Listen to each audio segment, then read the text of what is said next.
নমস্কার বন্ধুরা, মনিস কিচেনে তোমাদের সকলকে অনেক অনেক স্বাগত জানিয়ে আজকের ভিডিওটা শুরু করছি। আজকে বানাচ্ছি দেশি মুরগির লাল ঝোল। রেসিপিটি অবশ্যই এন্ড পর্যন্ত দেখো, আশা করি তোমাদের ভালো লাগবে। কি কি ইনগ্রেডিয়েন্টস লাগছে স্ক্রিনে দিয়ে দিচ্ছি, সেগুলো তোমরা এখান থেকে চাইলেই দেখে নিতে পারো। তো চলো সরাসরি চলে যাই রান্নায়। আমি এখানে 1 কিলো দেশি মুরগির মাংস নিয়েছি। মাংসটাকে খুব ভালো করে ধুয়ে নিয়েছি। এবার মাংসটাকে কিছু মশলা দিয়ে ম্যারিনেশন করে রাখবো। মাংসটা একটা পাত্রে ঢেলে নিচ্ছি। এবার ওর মধ্যে দিয়ে দিচ্ছি স্বাদ অনুযায়ী নুন, তারপর দিয়ে দিচ্ছি 2 টেবিল স্পুন রসুন বাটা, তারপর দিয়ে দেব 2 টেবিল স্পুন আদা বাটা, তারপর দিয়ে দিচ্ছি খানিকটা সর্ষের তেল। সর্ষের তেলটা ইচ্ছে খুশি মতো কম বেশি দেওয়া যেতে পারে। আর দিয়ে দিচ্ছি 2 টেবিল স্পুন মতো টক দই।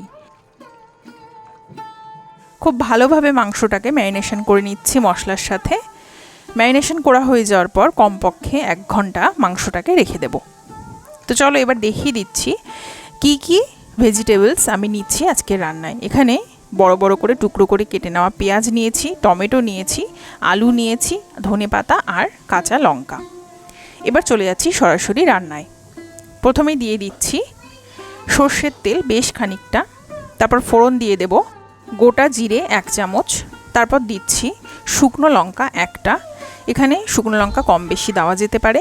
তেজপাতা দিয়ে দিচ্ছি আর দিচ্ছি গোটা গরম মশলা। ফোড়নটা একটু হয়ে আসলে তারপর দিয়ে দিচ্ছি সামান্য রসুন বাটা।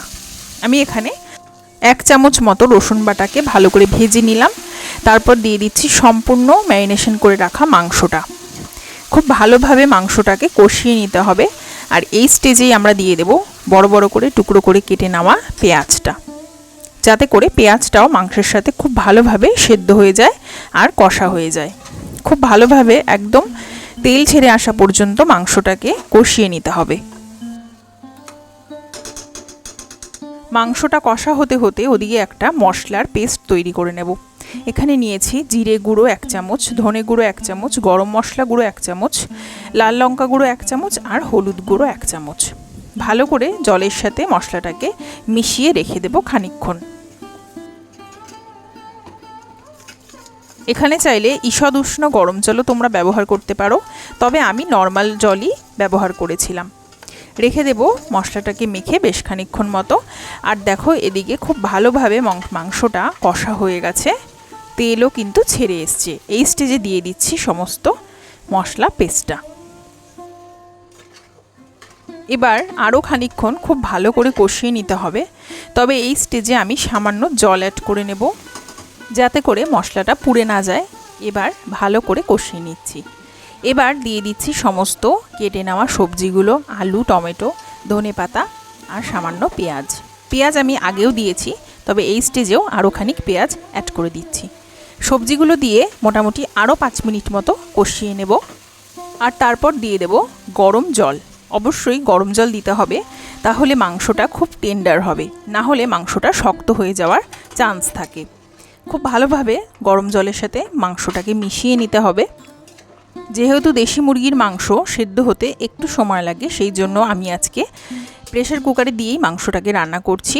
এবার দিয়ে দিচ্ছি 1 টিস্পুন মতো গরম মশলা গুঁড়ো।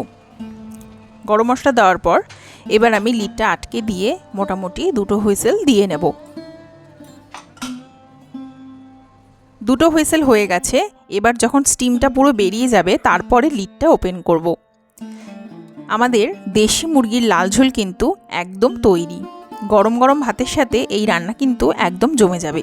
তোমাদের যদি ভালো লাগে অবশ্যই বাড়িতে বানিয়ে খেও। আর চ্যানেলটা অবশ্যই সাবস্ক্রাইব করে পাশে থেকো।